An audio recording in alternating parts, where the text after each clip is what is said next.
A quick like and subscribe really helps our channel grow and allows us to bring you even more amazing content. Thank you for your support. It was a quiet Tuesday evening when my life transformed into something out of a bizarre thriller, but let's backtrack a little to understand how I arrived at that moment. My name is Sarah, and I've been working as a psychiatric nurse in a small community hospital for nearly 5 years now. The setting is familiar. I often find myself in the serene yet eerie halls filled with soft whispers of patients sharing their stories, some poignant, others filled with shadows. Among them was a patient named Mike, a young man with a troubled past, a low, hypnotic voice, and a peculiar magnetism that drew me in despite the unsettling aura that seemed to follow him.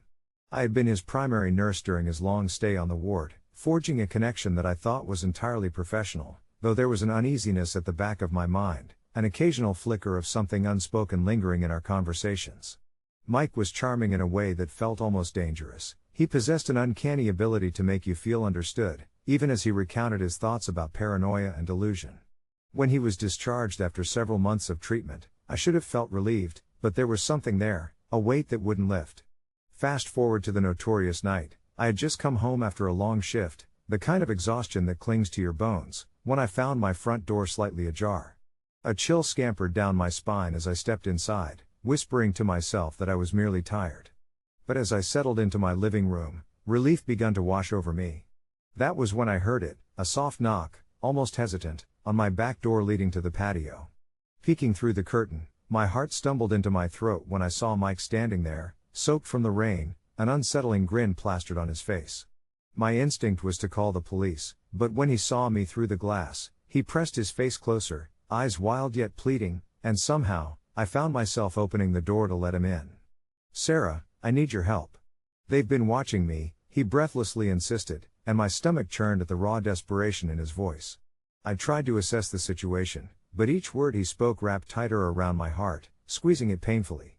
I offered him a towel and closed the door behind him, suddenly realizing that I was no longer in control. The conversation turned frantic as Mike began recounting tales that fluctuated between reality and what I could only describe as delusions. "They're coming for you, too," he said, the fervor in his gaze intensifying, sending my mind spiraling. It was all surreal, like a waking nightmare, but I couldn't lose my composure. A mix of fear and a sense of duty compelled me to remain calm and keep him talking, analyzing his narrative while discreetly dialing 911, hoping for the cavalry to arrive and back me up. With every word, I could see the shadows shift within his eyes. He was losing touch. As he leaned closer, analyzing me with an intensity that felt both intimate and threatening, I started to feel trapped. Then came the breaking point. In an abrupt twist, Mike's demeanor shifted once again, and he lunged towards my phone that I had clutched tightly. His grip was eerily strong as he knocked it from my hand, sending it sliding across the floor and breaking the connection I so desperately needed. Panic surged within me, the invisible chains of therapy weaving tight. Was this the same man I had tried to help? I started backing away slowly, hoping to create some distance, but as he followed, something remarkable happened. In a flash of humanity, I saw that sparkle of hurt in his eyes, the frightened boy behind the facade of madness. Just as he reached out to me, my front door burst open, framing 2 police officers silhouetted against the porch light, their presence slicing through the tension like a knife. "Step away from her," one commanded, gun drawn, and it all unfolded in a whirlwind as Mike stepped back from me, confusion marring his once clear expression. In that moment, the room was encapsulated with a heavy silence, the kind that makes you hyper-aware of your own heartbeat. Eventually, they escorted Mike away, his eyes barely meeting mine, and I could see the threads of both my fear and his despair taut between us. Alone soon after, a warm breeze swept through the house as I processed everything. It's strange, the tangled emotions that wrapped around that night. Perhaps I could have helped him more, perhaps he was lost long before he ever entered my life. Days faded into weeks, and with every passing moment, I found myself caught in a loop of reflection. It wasn't just Mike's unraveling that haunted me, it was me questioning what I could have done differently. It was only later, after everything settled down, that I received a letter in the mail marked from the treatment facility, mentioning my old patient's unexpected exit from the program and his ongoing recovery. I read it multiple times, trying to decipher if my heart should feel relief or dread. Perhaps there's more to the story than I will ever know. The letter finished with a reminder: don't forget the humanity behind those stories. As unsettling as that experience was, there was an important part that remained clear: I cared for Mike, and I hoped someday he might care for himself again. Life moved on, but sometimes, in the quiet of the night, the thoughts swirl back, bringing along the echoes of a voice I used to know and the strange bond we forged in the unkindest circumstances, reminding me of the thin line we all walk between sanity and chaos, compassion and fear. It was 3 weeks later, a balmy Thursday evening, when I found myself working late in the clinic, the rhythmic ticking of the wall clock echoing through the otherwise quiet halls. I was closing up, the last few charts filed away, the fluorescent lights buzzing dimly above me like a flock of restless moths. The night was calm, almost too calm, and I was just about to slip my keys into my bag when I felt a chill creep down my spine. I dismissed it as a figment. After all, I had just spent a long day navigating through the delicate balance of life stories, from the elderly woman who knitted memories into her blankets to the teenager grappling with the weight of the world's expectations. Yet, as I stood there in the solitude of the clinic, that nagging sense of being watched gnawed at me. I shook it off, reminding myself that confidence in my closed space usually brought comfort. I took a deep breath and stepped outside, the warmth of the evening air wrapping around me like a cocoon, but the unease didn't fade. As I walked to my car, my thoughts wandered back to my time with Mike. I often wondered how he was coping, whether he had made any improvements since our last session. There was something hauntingly beautiful about the way hope intertwined with despair in his journey, and despite everything, I longed for him to find his way back to himself. Just as I fumbled for my keys, my phone buzzed in my pocket, a text from an unknown number. My heart raced as I opened it. "You should come and see me soon. I miss you, M." My breath hitched. Memories flooded back, the way Mike's eyes would glisten when he found a spark of interest in our sessions, the laughter we shared during the brief moments of levity, how close we had come to breaking through the thick fog that clouded his reality. But that same attachment, that flicker of connection, left me on high alert. I shouldn't respond, I thought, reminding myself of the boundaries my profession mandated. I should just delete it. Yet, as I hovered over the delete button, the pulse of reminiscence thrummed in my chest, igniting an impulse to reply just to see if it was indeed him. I paused and then put my phone back in my pocket, deciding to let go before I tangled myself in something I could no longer control. But as I turned the key in the ignition and the engine roared to life, I couldn't shake the feeling that this was far from over. 2 nights later, while I was enjoying a quiet evening with a book, a sudden knock at my door made my heart leap. My golden retriever, Bailey, barked fiercely, a protective instinct radiating from him as I hurried to the door. Peering through the peephole, I felt my stomach drop. Standing there was Mike, looking disheveled and desperate, more like a ghost than the man I once knew. Panic surged through me. I was not ready for this. I contemplated calling for help, but a part of me whispered to give him a chance. Taking a deep breath, I opened the door. There he stood, his eyes wild, hair unkempt, and it was the rawness of his expression that broke my heart. "I need your help," he said, his voice a raspy whisper that dripped with urgency, and before I could react, he reached for my arm, pulling me closer. Bailey barked even louder, but I felt rooted to the spot, caught in Mike's gaze. "I wasn't sure if you'd want to see me, but I couldn't wait any longer." I motioned for him to step inside, a swirling storm of confusion and concern battling inside me. We moved to the living room, where I offered him a seat, my heart thudding as I tried to process what was happening. The familiar weight of compassion and fear settled heavily on my chest as he recounted the fragments of his story, the slip-ups and setbacks, the nights spent wrestling with his demons. I listened, feeling the mixture of heartbreak and a strange thrill of familiarity wash over me. He was treading a dark path, yet there was a flicker of genuine longing in his eyes, a desperate need for connection that reminded me of those old sessions, the times we'd laughed amid the shadows. But then things took a turn as Mike's demeanor shifted, and I could see the tension coil tight within him. "They're coming for me," he said abruptly, his voice dropping to a hush. "They think I did something really bad. But I didn't. You have to believe me." The shift felt like the ground had pulled out from under my feet. "Who, Mike? Who's coming for you?" I asked, my voice barely above a whisper, sensing the fear that washed over him in waves. That's when he revealed the depths of paranoia he had sunk into. He believed that shadows were stalking him, that people from his past were waiting for a moment to snatch him away, and somehow, I was caught up in the whirlwind of it. As he spoke, I could hear the clattering of a brief explanation at the edge of his consciousness, a plan formed out of despair, tied to the letters he'd sent me in those chaotic moments. I realized with growing unease that the very warmth I associated with compassion had now become a vessel for his tangled necessity.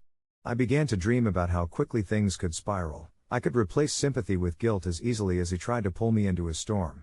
Yet, I saw the man I once had hoped for trapped beneath wild misinterpretations.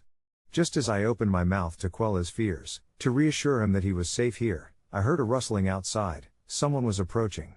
Mike's eyes darted to the window with a raw panic, and that's when everything escalated. The shadows that lingered in his stories materialized, and his fear became tangible. He sprang from his seat, eyes wide and desperate, grabbing my hand with a grip so tight it almost hurt. "We have to go. They're here, and if they find me." His words trailed off, but the urgency in his voice sliced through the air like a blade. I hesitated, caught in the tumult of emotions, but the moment felt surreal, as if time warped around us. The serenity of the evening had twisted into a throbbing tension. "Mike, wait. We need to figure this out together. You can't just run without a plan," I urged, trying to keep my voice steady, but he was already tugging me toward the door. "They'll take you too. You have to trust me." His eyes burned with a wild light, and though every part of me shouted to resist this surge of madness, to impose rationality in the growing chaos, I found my legs moving as he pulled me into the night. I could hear the whispers of doubts layering over my thoughts, but somewhere deep down, there's something profoundly human about riding the waves of another's fear, an inclination to follow their storm, to understand the depths of despair where only darkness seemed to lie. The echoing footsteps haunted our steps as we dashed down the street. It felt surreal, almost as if we were characters spun from a tale of desperation, and yet beneath all that, there was an unyielding rush of adrenaline, a glimpse of a path forged from compassion tangled within a web of confusion. I wanted to save him, but in that moment, perhaps I was just trying to save myself too. Looking back, the frantic breaths began to remind me of an unanswerable question hovering around our heads: were we running toward liberation or entrapping ourselves deeper in the labyrinth we feared? Then, as if summoned by the force of our shared panic, headlights cut through the darkness like knives, illuminating the street behind us. I felt Mike's grip tighten on my wrist, his breath hitching as we turned to face the sudden glow. A car rolled to a stop, the engine humming like a predator revving its throat. My heart raced, and then time seemed to freeze as I braced myself for whatever came next. Almost instinctively, I stepped slightly in front of Mike, protected from a threat I couldn't yet see, my body caught in a familiar rhythm of the caregiver within, acting even when fear gripped my mind. "Mike," I breathed, trying to keep my voice firm, "we need to plan, think this through." But he shook his head violently, eyes wide with fear, ready to bolt again. I could see a storm flicker in his eyes as he made the decision for both of us. I felt a heavy weight pressing against my throat as I realized, compassion's lane had transformed into a crossroads of uncertainty. The truth began to unfold: perhaps we both needed saving. The car door swung open, and a figure stepped out, their silhouette in the gleaming metal of the vehicle reflecting the fragile light of the street lamps. I could feel the grip of reality loosening in the face of a potential new beginning or terrifying end, the balance stirring in the depths of night as we stood on the precipice of the unknown. As the figure approached, I recognized the familiarity, my heart pounding in recognition that seemed too surreal amidst the chaotic backdrop. "Mike, what are you doing?" A voice cut through the tension, and I turned to see Dr. Stevenson, my colleague who had worked alongside me in the clinic. What was she doing here, at this hour? She seemed to sense how fraught the atmosphere was between us, shifting her weight slightly as she took a cautious step, her expression shifting from concern to focus.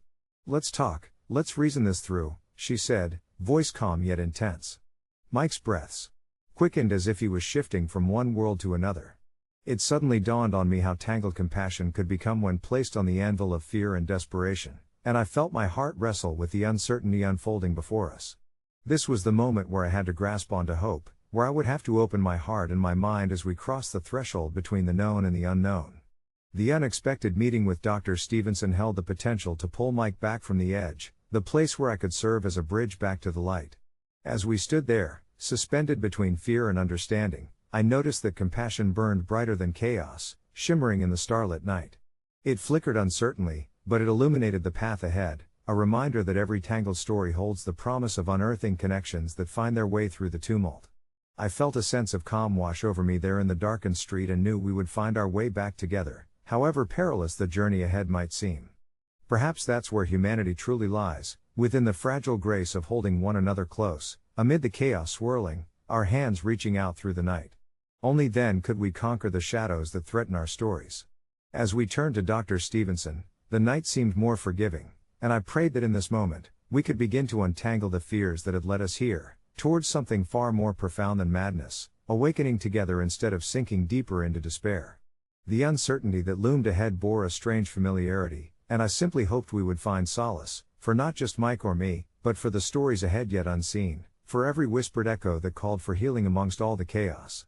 In the silence that followed, the possibility flickered, grounded by the echoes of connection coursing through the night, waiting for us to embrace the humanity tethered beneath it all. As the dust settled in my mind and the warmth filled the small room around me, I reflected on everything Mike had whispered in that fleeting encounter. My shift had long ended, yet a sense of urgency gripped me, a thread that tied his words to the complexities of every interaction I'd ever had with him. The sun began to dip below the horizon, painting the walls in soft hues of orange and pink, and with it, I felt the weight of the world creeping back into focus. I had walked this precarious path before. There was a time when Mike, just a fragile shadow of himself, seemed completely lost, trapped in a labyrinth of thoughts too twisted for even him to navigate. But that night, where madness brushed up against illumination, I felt the tight grip of hopelessness loosen, just a bit, creating a slight crack through which I could glimpse the light. It was the small moments often overlooked that mattered most, a shared laugh that rang loud in the sterile walls of the ward, the fleeting connection in his gaze when I acknowledged him as more than just a patient, more than a puzzle I needed to solve. But as the memories danced before me, brutally reminding me of the fine line we walk between compassion and discomfort, dread began to claw its way back into my heart. What if the fragile sense of connection I felt was merely a delusion crafted by my desperate desire to help? The very thought sent a shiver down my spine. I resolved to push those questions aside. It was an old practice now, known well to the long hours of solitary reflection I'd grown accustomed to. But before I could truly quiet those nagging voices, my quiet evening was shattered by the piercing sound of my phone vibrating on the table, the screen flashing Mike's name. With trembling hands, I answered, bracing myself. "Hello?" I said, my voice barely a whisper. "Nina?" He breathed, and in that moment, his shaky tone pulled at every empathic nerve in my body. I need help." There was a gravity there, a pull towards desperation that roused something instinctual in me to act. "Where are you, Mike?" I maintained a calm exterior, heart beating as I rushed through the options in my mind. "I don't know where I am," he stammered, and I could hear it, the panic rising, the desperate search for safety in his words. I think I'm near that old park we used to walk through." It took a moment for the weight of that realization to settle, a place that had once been so alive, filled with laughter and shaded paths, now turned into a shadow of its former self. "Mike, listen to me. Stay where you are, I'll come find you," I instructed, already scrambling to grab my keys and jacket. Each step felt heavy, yet the thought of him lost in either a physical or emotional wilderness spurred me on. When I pulled into the ghostly remnants of what had once been a lively sanctuary of tall oaks and vibrant flower beds, it felt like a scene from a forgotten story, crickets chirping a haunting lullaby, leaves rustling softly as if urging me on. It took only minutes to locate him, sitting despondently on a bench half hidden beneath the low-hanging branches. His profile was gaunt and shadowed in the open-air husk of winter, but in the dim moonlight spilling overhead, I could see the tears glittering in his eyes. "I just wanted to talk," he whispered, and my heart ached. The cold seeped through my clothes as I took a seat beside him, all the while fighting the shiver fluttering through my body, reminding me of the human connection that can exist even in the most desolate circumstances. A dialogue unfolded, several unspooled threads weaving back toward connection amidst a tangle of confessions. He spoke of the darkness threatening to consume him, but as he spoke, I found something comforting in the cracks and fissures of his voice, a raw authenticity that danced around the pain like a delicate flame. "There's something almost beautiful about feeling this lost," he murmured, and in those chilling words, I understood, it didn't change the reality of his suffering, but every emotion held a sliver of the human experience. I wanted to guide him back, to show him that clarity mingled with chaos and that we could reclaim those paths we once trod together. As the moon hung low, illuminating our faces with a ghostly glow, I reached for his hand. This time, it was him who hesitated, uncertainty etched into his expression. "You've always been kind, too kind for someone lost like me. Everything I feel is close to breaking, like I'll never learn how to navigate through this world," he said, fear rippling through his voice. "I'm afraid I might drag you down with me." "No," I said softly, realizing how much I believed in that statement. "That bond you formed with me, it doesn't weigh us down. It helps lift us up. We can find the strength to navigate despair together." Silence enveloped us, but rather than feeling empty, it felt like an embrace drawing us closer. Underneath the moon's watchful eye, we began to reconnect, to patch the frayed edges of our story, lingering not just in despair but in the beautiful, fallible nature of healing. As the night deepened and dawn beckoned from the horizon, stirring the world awake, I felt lighter. In the chaos of human connection, we discovered the tether that keeps us bound together, breathing shared humanity in a moment that could have quickly spiraled out of control. I knew we couldn't predict where this would go, but for now, it was enough to simply exist in this uncertain space, vulnerable, yet courageous, grappling with both the shadows behind us and the flickering light ahead. As I walked him home, each step a silent agreement to embrace the painful honesty of our lives, I couldn't help but feel that every whisper of pain forged a story worth sharing, inviting echoes of hope amidst the cycles of despair. And somewhere within that narrative, we might find a way forward, not just for ourselves but for the tangled voices yearning for embers of care that we all needed now more than ever. I never imagined my life could pivot so dramatically over something as mundane as a locked door, but here I am, recounting the events of that fateful evening with a sense of incredulity that still lingers. My name is Alex, an ordinary 30-something guy with a desk job and a comfortable little home nestled in a quiet suburban neighborhood. I've always prided myself on being a conscientious husband, but like everyone else, I have my moments of negligence, and perhaps it was a combination of those moments that set this all in motion. It was a Thursday night, typical in every way, until I caught a glimpse of my wife, Laura, standing by the front door, her expression a mixture of frustration and disbelief, the kind that made my chest tighten in an instant. She was holding the doorknob, twisting it back and forth while I was half awake from a cozy couch nap, remnants of my evening routine still fresh in my mind, the warm glow of the TV, a snack bowl emptied, and the soft hum of the world outside.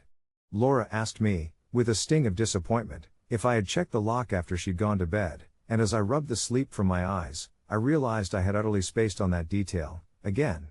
I shrugged it off at first, making casual remarks about how I trust our neighborhood and how we had lived there for years without incident. But in the back of my mind, I felt a creeping unease as I watched her react, her brow furrowed as she responded, "It's not about trusting the neighborhood, Alex. It's about being safe."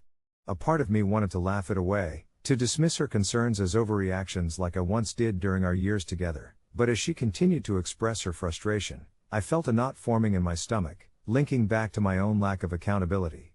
Was I really that oblivious?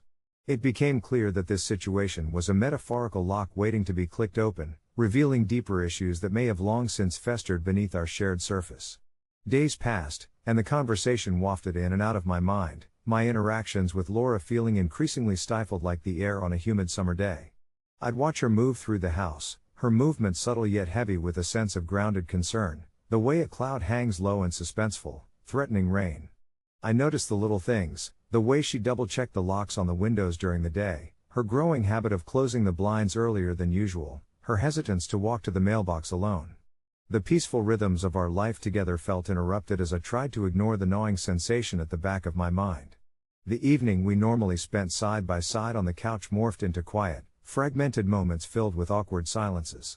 It all came to a head one night when I returned home later than usual after meeting some friends for dinner. There she stood in the living room, awaiting my arrival like a lighthouse beacon cutting through the fog, arms crossed with a stern look on her face that I'd never seen aimed directly at me. I opened my mouth to greet her, but the words caught in my throat. I could sense it was more than just the locked door. "Did you even check the door?" Her voice was steady but tinged with a puncturing edge that stung more than I cared to admit. I hesitated, the silence stretching into a chasm. "No, I didn't," I finally admitted, the echo of those words reverberating through the room like a confession made under duress. "I just assumed you had it." It felt pathetic, my own excuse evaporating into the atmosphere. My stomach twisted again, I could see pain flickering through her eyes, an emotion beyond mere frustration, a sense of betrayal, of being let down by me, the one person she should be able to count on. Suddenly, it struck me, it wasn't just about the door, it was about trust, about dependence, about the fragile threads that held together our relationship. I realized how much she leaned on me, expected me to be her rock, and I had neglected even the simplest thread keeping our safety intact. As we sat on the couch that night, the air thick with unspoken words and fragile hopes, I squeezed her hand and spoke softly, "I'm sorry. I thought I was being rational, but I wasn't being responsible. I promised to do better, to pay attention, to make you feel safe, not just when it's convenient for me. She responded by tracing her fingers along my palm, the tension easing as the minutes passed. The silence transformed from oppressive to contemplative, and we found ourselves deep in conversation, navigating our fears, our trust, and the small yet pressing details of our shared lives. As the moonlight spilled through the window, I understood that the lock was just a symptom of a deeper issue, my unpredictability and her need for assurance. Weeks later, our routines began to shift. I made it a point to verify every lock, not just for Laura, but as a symbol of my commitment to being present and responsible. The atmosphere in our home brightened, she smiled more, and we dove into rebuilding that connective thread, one soft conversation, one warm touch at a time. Reflection filled those quiet moments. We'd sit together on the couch, and as she leaned against me, I felt a new kind of peace emerging from our shared vulnerability. And so, in the spirit of Reddit tradition and as a reflection of this journey, I find it important to add this update. The evening I thought we were heading toward a rift transformed instead into an awakening. It wasn't just about the door or even the act of locking it, it became a way to openly articulate our needs, desires, and fears. I learned that perhaps it wasn't an AITA situation at all. Perhaps, instead, it was AITA, am I trying to learn? Because in that small, seemingly trivial episode, I discovered something profound about love, trust, and the importance of the little things in creating a safe harbor we could always come home to. The door has never been left unlocked. Again, and neither have our hearts. As the weeks rolled into months following our profound conversation about the door, I found myself reflecting on the subtle transformations in our relationship. It became a game of sorts, where each night, as I prepared to settle into bed, I would gently remind Lucy to double-check the lock, teasing her playfully about my newfound security obsession. I could feel the fortress we were building, not merely around our home but within each other, grow stronger and stronger. It was surprising how such a simple act could blossom into moments filled with tenderness and laughter, a little more anticipation before sleep took us. We began establishing new rituals, little habits that weren't mandated by duty but born out of a desire to nurture our partnership. Each evening concluded with us sharing a cup of tea on the porch, watching the day melt into night, with the faint sounds of crickets filling the air, a gentle reminder that life outside continued in a rhythm we were beginning to appreciate together. I started to look at our relationship with a new lens, where open communication became our foundation, and vulnerability, once a source of anxiety, transformed into our shared strength. I cherished those confiding moments with Lucy, preparing dinner together and laughing over burnt bread, the usual small talk evolving into deeper discussions about our hopes for the future. Conversations flowed like sacred threads binding us closer, so much so that I almost forgot what it felt like to walk that thin line of misunderstanding that we had been teetering on prior. It amazed me how our vulnerabilities morphed into stepping stones, carving pathways to rediscover the intricacies of each other's souls, learning, once again, what made us who we were. There were times, of course, where we stumbled. There were disagreements around financial decisions or the occasional miscommunication that prompted a surge of frustration, but even then, instead of retreating into silent resentments, we breathed, discussed, and gently nudged each other toward a healthier understanding. I realized that those moments are just as essential as the laughter-filled ones, they rounded us out. However, the true test of this new dynamic came on a chilly autumn night. The air bit fiercely against our cheeks, and the neighbors' laughter echoed through the street, reminding me of the warmth radiating from our home. Lucy and I were cozied up on the couch, engrossed in a movie, when suddenly an urgent knocking interrupted the cozy ambience. My heart raced. Was it a stranger? A lost traveler? That familiar feeling of anxiety tugged at my chest as I glanced at Lucy, who only nodded, encouraging me to check the door. It felt as if time had slowed. I walked to the front door, the wooden floor creaking beneath my weight, feeling every heartbeat pulsing in my ears. Peering through the peephole, I was met with a young girl, maybe 10 years old, shivering and teary-eyed. I opened the door just enough to speak. "Hey there, are you all right?" Her face was lost in shadows, but I could make out the tremor of her chin and the way she rubbed her arms together, as if trying to generate warmth. I got lost. Can I call my dad? He's just around the corner." My mind spun. Here I was, in our safe bubble, our haven, facing a potential crisis. A moment of fear tangled with empathy bubbled inside me. It was a test of everything we had learned, our commitment to openness, to addressing fears head-on. "Of course, sweetie, come in," I said, opening the door wider and motioning for her to step inside. As the warmth enveloped her, she glanced back at the darkened street, her eyes wide with uncertainty. I knew that this small act could either shield her further from threats or potentially lead to something more dangerous. Lucy joined us, her nurturing presence illuminating the moment, and we quickly settled into a space of safety and comfort. I reached for my phone, handed it to the girl, and patted her on the shoulder. "Just dial the number you remember. We're right here with you." The girl's hands shook as she dialed, her voice barely a whisper as she spoke to her father. She relaxed slightly upon hearing him say he was on the way, and when she hung up the phone, her relief washed over me, filling the room with a profound quiet that seemed to hold stories of fear and safety in equal measure. When her dad finally arrived, our home transformed again, this time into a sanctuary, a temporary refuge. The girl rushed into her father's arms, and I felt an overwhelming gratitude that we were able to offer even this tiny comfort amidst her disarray. After exchanging pleasantries and ensuring she was safe, the father made it clear how invaluable our kindness was, lighting a small flame of warmth within me. After they left, as Lucy and I settled back down on the couch, I felt an overwhelming sense of gratitude for everything in our life together.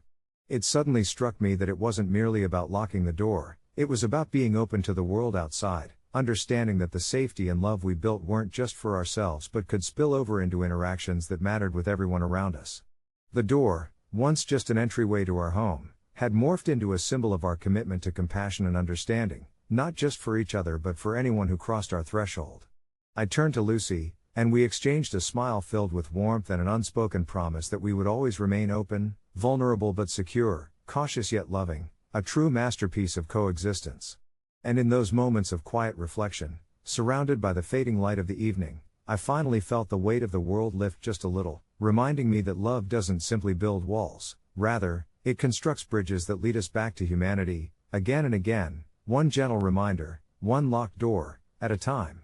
As the sun dipped beneath the horizon, casting long shadows across our cozy living room, I could feel the gentle hum of evening settling in, the kind that wraps you in a cocoon of comfort.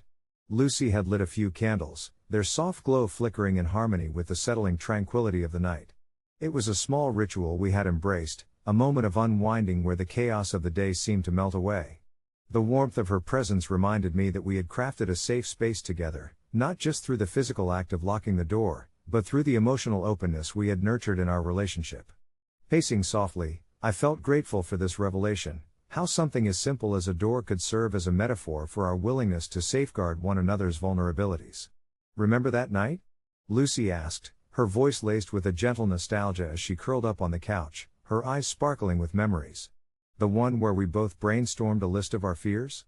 She chuckled lightly, and I joined in, recalling a time when our insecurities seemed larger than life. We had laughed as we shared everything from mundane anxieties about work to deeper concerns about our relationship. That honest exchange had unknowingly paved the way for our newfound understanding of what it meant to connect, truly connect, beyond surface-level conversations. "Yeah," I replied, settling in beside her and draping an arm around her shoulders. "It's amazing how vulnerability can turn into strength if we let it." The moment felt precious, the world outside blurring into insignificance as we cocooned ourselves in this intimate bubble of safety. We began to share not just our fears, but our dreams, each whisper more soothing than the last, forming a tapestry of hopes that we would nurture together. I felt a rush of contentment, realizing that each lock I checked, each door I secured, was a commitment, an act of love that transcended fear and doubt.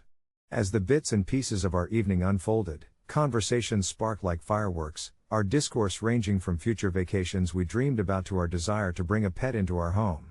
Lucy was still talking about getting a dog, something I had initially hesitated over, wary of the added responsibility, but the way she spoke, her eyes lighting up at the thought, began to chip away at my resistance.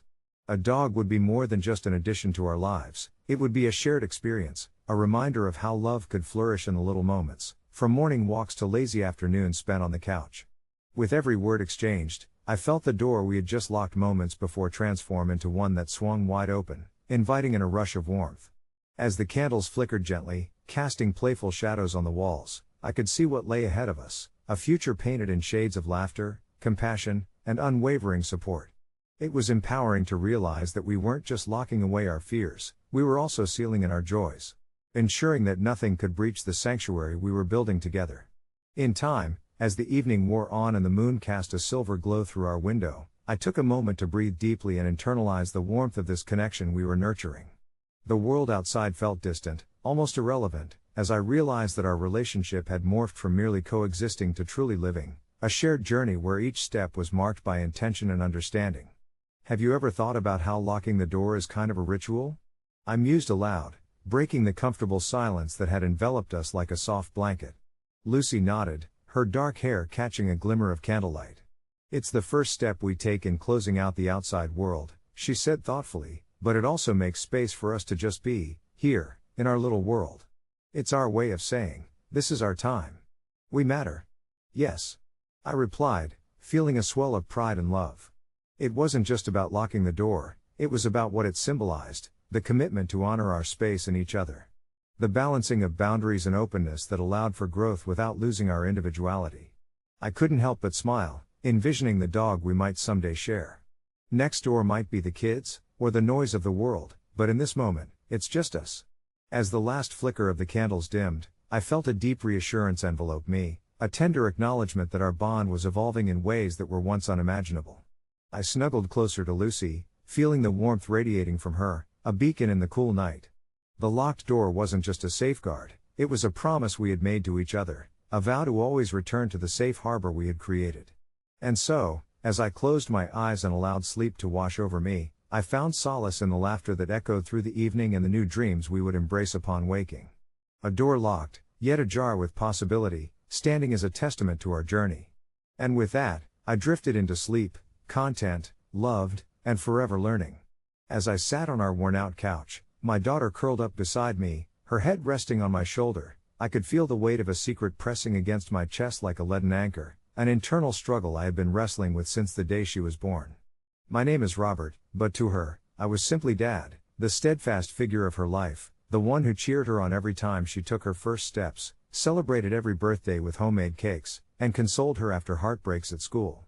You see, I am not her biological father. I was thrust into the role when my partner, Lila, found herself pregnant after a whirlwind romance with her high school sweetheart, a man who chose to disappear into the ether when she needed him the most. In the beginning, Lila had told me about her estranged relationship with the father, and though it initially felt like a burden, I found unexpected joy in becoming a father figure to little Emma. Each day with her forged an unbreakable bond that transcended blood. Yet, as she grew, so did my fears. Every giggle we shared, every bedtime story I read, felt like sand slipping through my fingers, and the question lingered in the back of my mind, when would I have to tell her the truth? The topic weighed heavily on me, especially as Emma reached her 7th birthday, an age where the innocence of childhood ebbs away, and the world outside begins to weave its intricate web of complexities. I couldn't shake off the feeling that she deserved to know who she truly was, yet the thought of shattering her perception of what a daddy meant terrified me. One evening, while we were making homemade pizza together in the kitchen, Emma's curiosity bloomed like the dough we needed. "Dad," she asked, looking up at me with those big, innocent eyes, "why don't I look like you?" I paused, my hands momentarily frozen in motion, as countless thoughts crashed into one another. Here was my moment, the delicate thread weaving together my fears and hopes. Ignoring the knot tightening in my stomach, I chuckled nervously, "Well, honey, we're all unique, right? Like how pizza can have different toppings but still be delicious." She nodded, seemingly satisfied, but I didn't miss the glimpse of a frown crossing her tiny face, the beginnings of doubts creeping in. That night, I sprawled on the floor, staring up at the ceiling, the weight of my decision cascading over me like a heavy blanket. The idea of eventually telling her felt unbearable, yet living with the knowledge that I had kept such a monumental truth from her was gnawing at me, a constant hum in the back of my mind. Days turned into weeks, and I felt the anxiety swell within me like an untamed tide, unsure of how to navigate this emotional sea. I found myself lying awake late into the night, watching as Lila slept beside me, blissfully unaware of my spiraling thoughts. I had made a promise to myself to protect Emma, to give her the happiness she deserved, but was I building her a castle on top of a fragile foundation, one that could crumble with the mere whisper of my truth? Her birthday approached, and with it, my urgency to make a choice. I decided to consult an online forum for advice, a collective of voices that could guide me through my turbulent thoughts. The responses were varied. Some suggested absolute honesty, while others urged caution, reminding me that childhood was a fleeting moment best preserved without complicating truths. The most heartfelt message came from someone who spoke of how being a father isn't defined by blood but by love and dedication, and suddenly, I felt a flicker of clarity. Finally, on a warm evening in late spring, I gathered the courage I had been seeking. I knelt down beside Emma as she played with her toys, her laughter filling the room with warmth. "Sweetie," I began, my voice steady despite the tremor in my hands, "can we talk for a moment?" Emma looked up, the excitement in her gaze faltering, sensing the gravity of the moment. I took a deep breath and opened my heart to her, sharing the truth about her parentage in the gentlest way possible, aware that I was walking on thinnest ice. As I spoke, I could see her processing the information, her expression a canvas of emotions, confusion, hurt, curiosity, all washing over her. What struck me was the moment her brow unfurled, replaced by a contemplative gaze. "So, you're still my dad, though, right?" she asked, her voice barely above a whisper, and in that instant, the anxiety that had been swelling within me began to drain away. I nodded, pulling her into a tight embrace, reassuring her that while the way we had formed our family was different, my love for her had never wavered. In the days that followed, I learned that the bond we shared was resilient enough to withstand the storm of truth. Emma showed an incredible maturity for her age, occasionally asking questions that revealed both a depth of understanding and a deep need for reassurance. I marveled at how she processed this new information, and much to my relief, the love between us blossomed even more. But more importantly, I felt a profound sense of relief myself. The secret no longer loomed like a specter in the corners of our lives, and the soil of our family was enriched with the truth, creating space for even deeper connections. And as I navigated this new phase of our relationship, I realized that honesty didn't shatter the beautiful illusion of our family, it fortified it. I reflected often on how much I had wrestled with that dilemma, and yet, in the end, being honest with her allowed me to see the purity of love that transcends DNA. Update: several months later, as I glanced through my phone one evening, I came across an old message from the forum where I had sought advice. Surprisingly, I discovered replies to my post, people from all corners of the world sharing their own tales of blended families and truths. It was then I realized our story wasn't unique at all, so many had tread this path before me and emerged not just intact but bonded. The comforting notion washed over me that family is often forged not merely by blood but through the shared experiences, love, and resilience that we cultivate together. I leaned back into the cozy embrace of the moment, knowing that, come what may, my daughter would never question whether she belonged. She was my light, and I was her dad, forever intertwined in a tapestry of love and understanding. As I gazed at the flickering candlelight, casting comforting shadows around the room, the weight of the secret I had carried for so long began to feel both heavier and lighter at the same time. While I had crafted a life full of laughter, adventure, and love with my daughter, Amy, the thread of truth tugged at my heart. The day I received the news about my partner's unexpected pregnancy and the true nature of our relationship was one of those moments that forever redefined my perspective on family. I was not biologically linked to Amy, a fact that often lingered at the back of my mind like a faint whisper, reminding me that I was an outsider to a world I had willingly entered.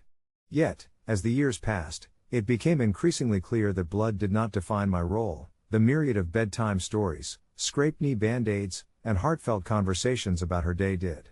Resigned to the notion that revealing this truth could shatter the innocence of our bubble, I made the choice to keep my silence, to protect her joy and the sanctuary we had built together. But as she grew more curious about her origins, her questions began to feel like gentle nudges toward a truth I couldn't continue to evade forever. They were innocent at first, simple inquiries about her features and why she looked different from me, questions that caught me off guard and sent a shiver of unease down my spine. I watched her brilliant smile fade to that of uncertainty as she probed further into her identity, and each question felt like a pressure cooker building inside my chest. I could feel the responsibility of my role as her father shift under that weight, and I was torn between my urge to cuddle her close in reassurance and the gnawing doubt of whether my silence was truly in her best interest. One evening, after reading her a story about a little girl who was brave enough to embrace her roots, Amy turned to me, her big brown eyes glistening with curiosity. "Daddy, what if we all have something special about us? What if I'm not like you?" The question caught in my throat, and I found myself caught off guard. It was as if the very universe conspired to push this secret to the forefront of our lives. Unbeknownst to me, she had been contemplating the same questions that had clouded my mind. My heart raced, realizing that the moment of truth was approaching, and I had to find a way to navigate this delicate discussion.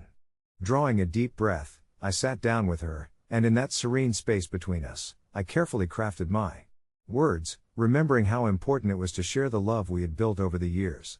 "Amy," I started slowly, You were brought into this world in the most special way, and no matter how you came to be in our family, you will always be my daughter." The way she tilted her head in slight confusion tugged at my heart. I knew I had to explain further. With each passing moment, I unraveled the layers of my past, speaking of her biological father with kindness and care, making sure she understood that a father's love is not defined merely by genetics but by actions, choices, and unwavering dedication. It was delicate, like weaving a fragile tapestry of understanding, and as I watched the pieces of her understanding shift and settle, I felt both relief and anxiety in equal measure. Her brow furrowed in contemplation, and for a moment, I held my breath, fearing what might come next. Would she feel betrayed? Alone? But as that moment stretched, the dawning recognition washed over her features, a softening in her expression, as if she had been let in on a beautiful secret. "So, my real dad is out there?" she asked, a bit of wonder coloring her tone. I nodded gently. "He is there, but it's the love I have for you every day that makes me your dad, too." It might have been a small part of our journey, but as she absorbed it all, I saw the shadows in her eyes lift as understanding graced her features. She wrapped her arms tightly around me, and in that embrace, I felt the burden lift, realizing that honesty had brought us even closer. A few weeks later, I found us sharing ice cream on a warm summer evening, laughter spilling into the air like confetti. Amid playful bites of rainbow sprinkles, Amy suddenly said with a thoughtful pout, "You know what, Daddy? It doesn't matter where I come from. I have you, and that's all that matters." My heart swelled with warmth, a familiar comfort wrapping around me as I leaned in to kiss her forehead. With her candid heart and fierce spirit, she had shown me that love truly transcends all obstacles. As we sat, watching the sun dip below the horizon in a blaze of fiery colors, I felt grateful for that moment, blessed to walk this path with her by my side, knowing we would continue to weave our experiences into a beautiful tapestry for years to come. Each day would bring its challenges, perhaps even more questions about who she was and where she came from, but I realized now that we would face them together, hand in hand, and with an eye for the love we cultivated over a lifetime. Family was not defined solely by heritage, it was the dance of trust and understanding we shared, the bridge of love spanning the depths of our differences, creating an unbreakable bond stronger than any DNA. With that notion held firmly in my heart, I returned to the present moment, feeling the warmth of our journey flow through me, shaping our narrative as something beautiful, something we could cherish forever. In that serene moment, I could almost hear the whispers of our future echoing in the soft, cozy corner of the living room where we often spent our evenings together. The flickering light from the fireplace cast gentle shadows against the walls, and I smiled as I watched my daughter, Lily, sprawled out on the floor with her vibrant coloring book, her brow furrowed in concentration as she selected the perfect shade of blue for the ocean she was creating. There was something enchanting about the way her imagination flowed free, the carefree nature of childhood radiating from her every brushstroke. As I caught a glimpse of her focused determination, I couldn't help but marvel at how far we had come since those tentative days after her mother and I had decided to marry. Admitting the truth about my relationship to Lily felt daunting, even now. The fear of shattering the world she thought she knew, filled with unconditional love and security, lingered in the back of my mind like a shadow I couldn't shake off. But looking at her, my heart swelled with a sense of duty. I wanted her to feel the freedom to embrace her whole story, even with the complexity that it carried. It wasn't just about what she thought her origins were, it was about empowering her to see that who she was a beautiful mosaic of experiences, love, and tender moments shared with those who cared about her deeply. Days turned into weeks, and life continued to unravel its ordinary and extraordinary moments. We shared laughter over pancake breakfasts, cozy movie nights where we huddled under blankets, and simple days filled with the sweet aroma of grass and sunshine as we explored local parks. Yet in those delightful everyday encounters, the unspoken truth loomed like a soft veil, reminding me of the delicate balance between the worlds we inhabited, the one of fairy tales and the one of reality. Each evening, as we tucked ourselves into bed, I found myself weighing the power of honesty against the comfort of fiction. Could the truth truly coexist with her innocent understanding of life? I never wanted to be the one to fracture the lens through which she viewed her little universe. As I watched her drift off to sleep, curled up with her favorite plush toy, all I could think was how much I wanted to shield her from any possible hurt. Then came the day that shifted everything. I was sitting at the kitchen table, absent-mindedly scrolling through my phone while waiting for Lily to return from school, when an email from her teacher flashed on screen. At first, I felt my heart race in alarm as I read the subject line, Family Tree Project. Lily had mentioned it a few days prior, her eyes sparkling with the excitement of creativity and knowledge, but all at once, a knot formed in my stomach. The assignment asked the children to bring in a family tree detailing their lineage, including pictures and stories about their ancestry. For a quick second, I considered reaching out to the teacher, confessing my circumstances, but the thought of drawing even more attention to our non-traditional family sent my anxiety skyrocketing. If this was a test of her knowledge of who she belonged to, would Lily's heart break realizing I wasn't who she thought I was? When she bounded through the door later that afternoon, I held my breath, forcing an encouraging smile. "Hey, sweetheart. How was school today?" I asked, knowing I was stepping into the unknown. Her face lit with delight at the mention of her project as she began recounting each detail, her enthusiasm contagious.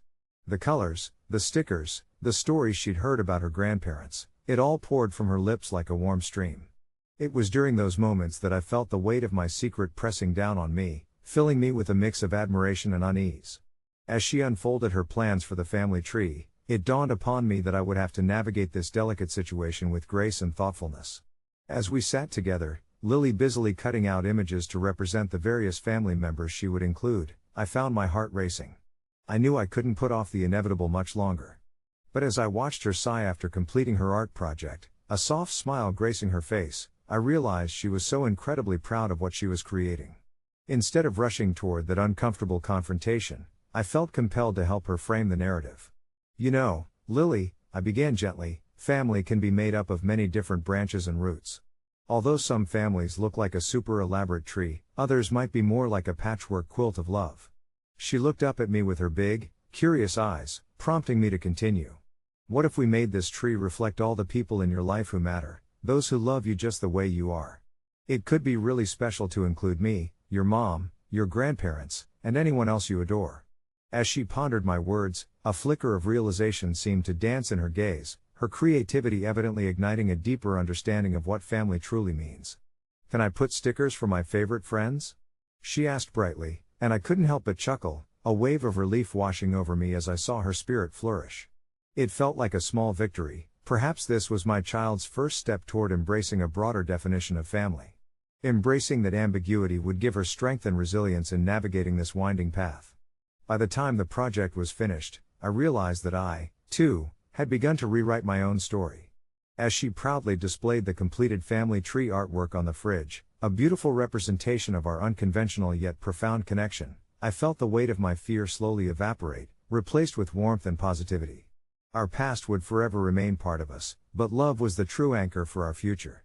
And as I tucked her into bed that night, I whispered the words I had nearly forgotten to say. "You are my heart, Lily. Always." In her sleepy eyes, I finally saw the reflection of trust. The weight of my challenge hadn't vanished, but I sensed the worry for the future, if only momentarily, felt lighter as I closed the door, heart full with a deep hope. Now, it seemed our intertwined tapestry would only continue to grow richer and more beautiful in the moments that followed. Every night, without fail, the air would grow thick with a heavy silence at precisely 10:52 p.m., as if the world had pressed pause on itself. Living in a small town like Brookshire, this unnerving ritual was an accepted part of life, a peculiar tradition that I had come to know for as long as I could remember.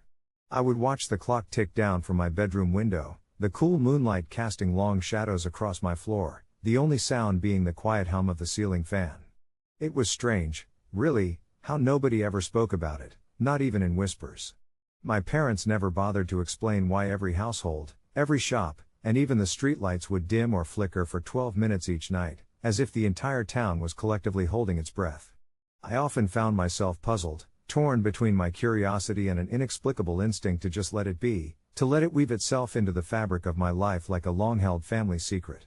But that fateful summer night, curiosity won, fueled by a restless spirit and an idea that maybe, just maybe, I could peek behind the curtain of this nightly mystery that had haunted me. As I stitched together my plan, the thrill of uncovering a long-buried secret coursed through me like electricity, making my heart race with each passing second toward midnight. Armed with a flashlight and an insatiable need for answers, I slipped out of my room, careful not to disturb my sleeping parents. I stepped onto the cobblestone street, the night air crisp against my skin as I ventured down my familiar lane. I felt the familiar thrill of danger tingling along my spine, but I was fueled by purpose now. My best friend Jacob had always said that fear itself was just an illusion, a construct of the mind to keep us inside neatly wrapped boxes. Tonight, I was stepping out of mine, determined to find out what happened when the clock struck 11. As I approached the town square, I noticed the stillness, the shops darkened and locked, the park benches empty under the blanket of night. My pulse quickened. I had never been this close to the heart of the town during a lockdown. At 10:58, I ducked behind a large oak tree, its gnarled branches dipping low like bent old men in conversation. I could see the glow of the clock tower illuminating the street in soft gold, casting everything in a surreal haze. Then, suddenly, at 10:59, a wave of tension swept through the air, and the familiar flickering began. The town inhaled deeply, and I felt the breath of it rush past me, a wild wind rising but with no sound to accompany it. At 11 o'clock, the atmosphere shifted. I held my breath, straining to see beyond the shadows where the flickering flickered out entirely, leaving only the oppressive darkness draping over Brookshire. My flashlight's beam seemed feeble in comparison as I scanned my surroundings.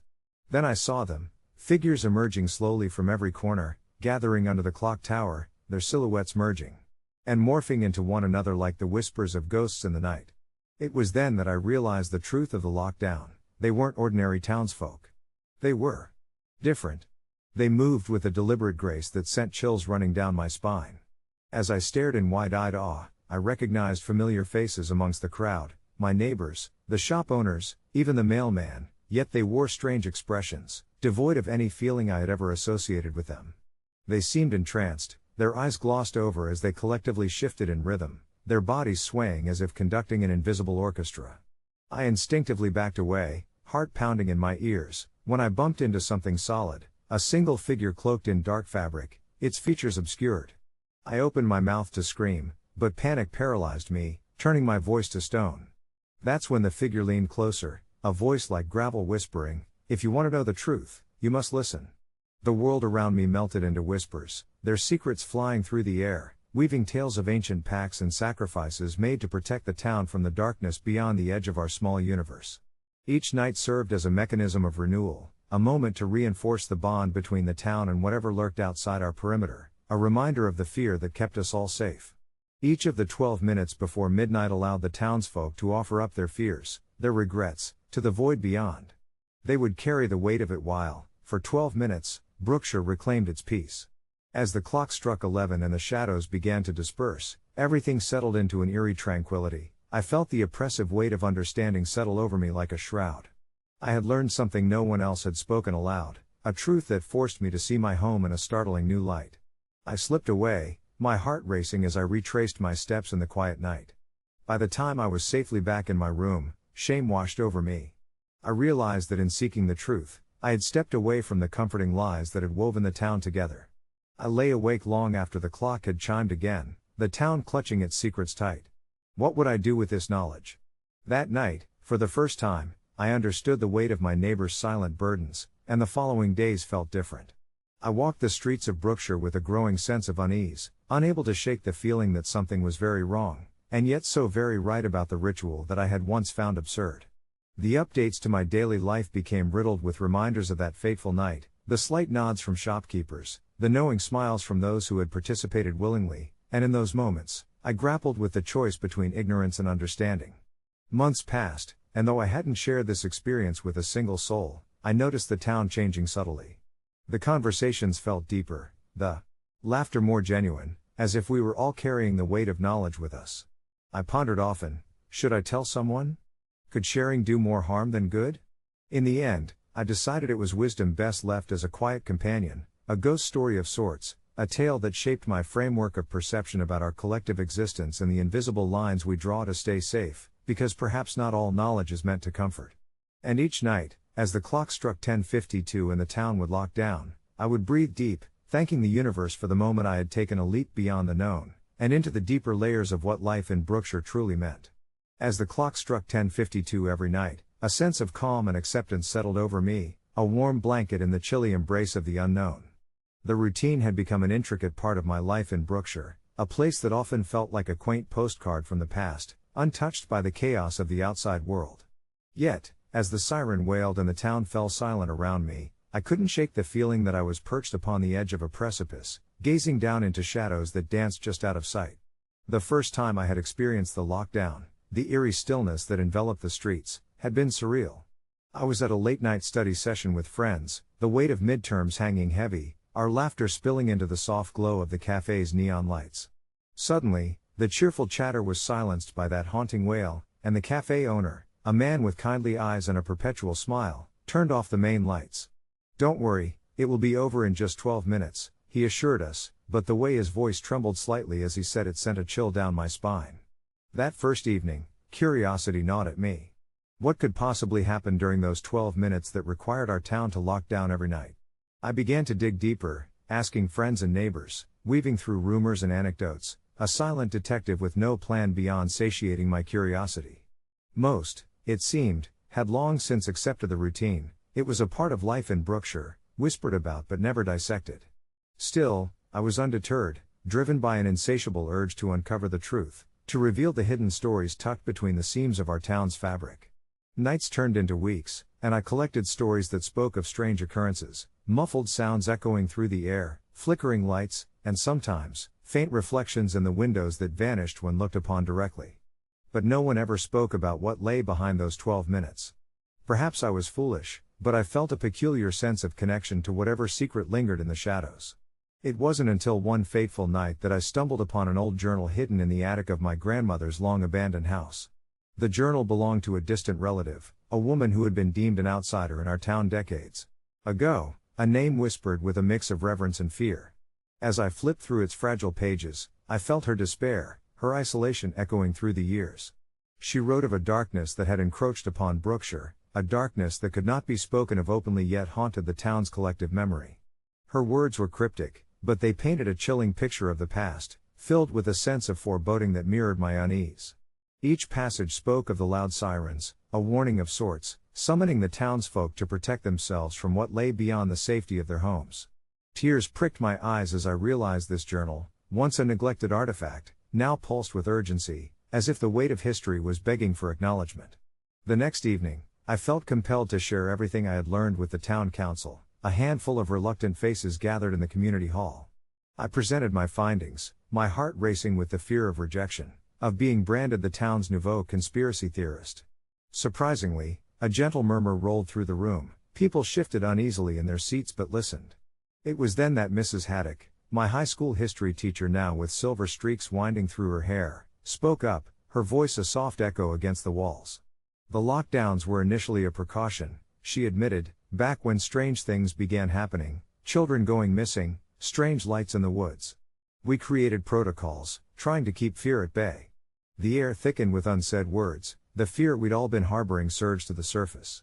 It became clear, amid the muted gasps and shifting murmurs, that we had all felt the tremors of something lurking, something unwelcome, and in trying to shield our community, we had silenced the very whispers that could have liberated us. Afterward, a woman approached me, her eyes weary. "My daughter went missing during the lockdown 3 years ago," she confessed, voice trembling. "I just thought it was all a coincidence, a sad part of life, but it was never discussed. All we did was follow orders."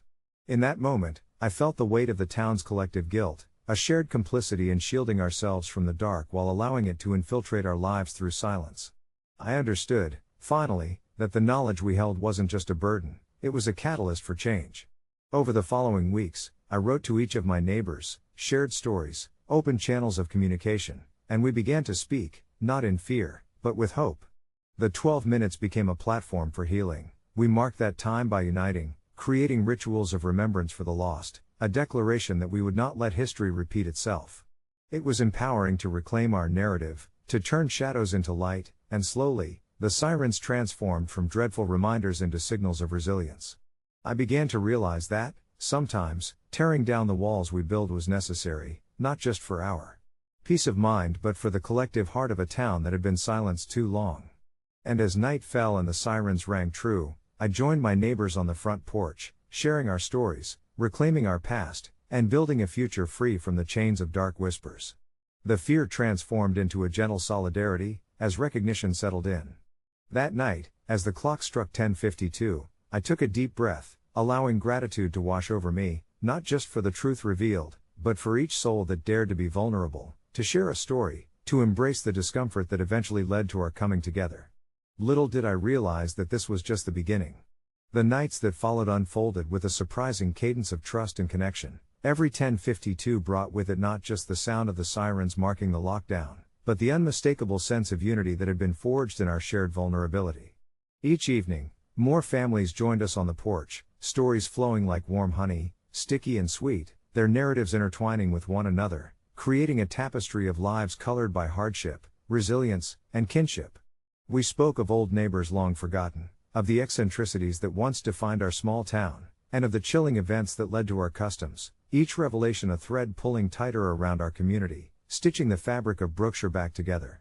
I discovered Mrs. Thompson had once been a gifted violinist, performing with a local symphony before the lockdown enforced her seclusion, and I encouraged her to play once again. The mournful notes she produced carried a haunting beauty that seemed to echo our past sorrows while beckoning hope towards the future. But it wasn't only the adults who found their voices, even the children, who had previously been hushed by the fatigue of our town's rumors, began to share their dreams and fear, whispers of monsters under their beds emerging lightheartedly transformed into shadows of the unknown that haunted us all. As the days slipped by, I watched the essence of Brookshire metamorphose. The self-imposed barriers that once shackled us fell away, replaced by a sense of belonging that filled the gaps of our lives. Neighbors ventured away from their homes after the lockdowns were lifted, engaging in spontaneous community events. I found myself enveloped in this whirlwind of rekindled friendship, revitalizing not just our town but also my sense of purpose. One chilly evening, after another night of storytelling, we decided to shift the lockdown. Rather than retreating behind closed doors at 10:52, we would share a meal, a simple gathering to acknowledge the passage of time and the strength we had collectively developed. So Friday became our unity night. Candles flickered on tables sprawled end to end across Main Street, laughter mingled with the lingering silence of the sirens that would still wail, serving as a reminder of what we once faced, but also of how far we had come. However, as the weeks rolled into months, I started to feel a peculiar tug at my heart, a flutter of unresolved tension that I couldn't quite place. Every so often, I'd catch fleeting glances of unease hidden beneath the smiles shared over meals. I noticed that each night, some families still chose to stay behind locked doors, as if they held fast to an instinct that warned them not to fully embrace this newfound peace. One night, a particularly fierce storm battered Brookshire, and the sirens howled through the air, mirroring the thunder above. The lights flickered, and after a moment of hesitation, our gathering dispersed, people reluctant but ultimately retreating to the safety of their homes. Little did I know, as I settled into bed that evening, that my fleeting concerns were about to crystallize into something far more real. The next morning, just before dawn's light began to spill across the horizon, a frantic knock on my door jolted me awake. It was Mr. Holloway, the town's old librarian, who looked pale and shaken. He gasped for breath, his voice barely above a whisper as he beckoned me outside. "It's happening again," he said, "you have to see." We hurried down the street, following the shadows of our neighbors emerging from their homes, all us drawn together by a mutual fear. The streets of Brookshire felt like a haunted morning, mournful and heavy. As I stepped outside, the atmosphere shimmered with something otherworldly. Our community gathered at the center of town in wide-eyed confusion, murmurs of disbelief echoing the early mist. Then it came, a sudden and powerful shift in the air as a figure appeared at the edge of Ellis Park, bathed in the gray light of dawn. It was an old woman, her face weathered with lines wrapping around cautious blue eyes, an aura that tugged at something deep within me. In her hands, she held what appeared to be a large, brightly painted box adorned with swirling designs reminiscent of the stories we had been sharing. "When the townsfolk forget the darkness that comes after the lockdowns," she called out, her voice surprisingly steady amidst the tension, "the darkness will remind them." A chill pierced the air as she opened the box to reveal strings of delicate memories, old photographs, crumpled letters, and fragments of forgotten lives, pieces of Brookshire long lost and nearly erased from our minds. They danced and flickered in the wind, releasing a wave of whispered voices that echoed through the town, triggering every locked memory of pain, neglect, and fears we had tried to bury. As I watched in horror and fascination, I could feel the energy of the past surging through the crowd, feeding off each individual's shame, guilt, and curiosity for the life they once lived. What does this mean? I wondered, my heart racing between dread and the need for answers. The woman's eyes met mine, and for a moment, the fear evaporated. She offered a knowing smile. "Embrace it," she urged, "and decide for yourselves how to let it shape you." At that moment, I understood what had happened during those surreal nights of sharing. We had built something beautiful in the wake of darkness, a new tradition where vulnerability turned into strength. However, the stories we buried were still there, existing in the fabric of our town, yearning to be recognized. We could no longer lock down our fears nor ignore the consequences of our past. We united not just in declaring our old pain but in acknowledging it together. And so we did. In our newfound circle of acceptance and resilience, we began to share once more. The fears and sadness would not diminish our light, instead, they would guide us towards growth. As the sun rose, painting the sky in shades of pink and orange, the town of Brookshire stood together, brilliant and renewed, prepared to embrace whatever lay ahead while carrying every piece of who we were beneath our shared story. The box of memories became a symbol, reminding us that while we may lock down at twilight, it was the unlocking in the light of day that truly defined our existence.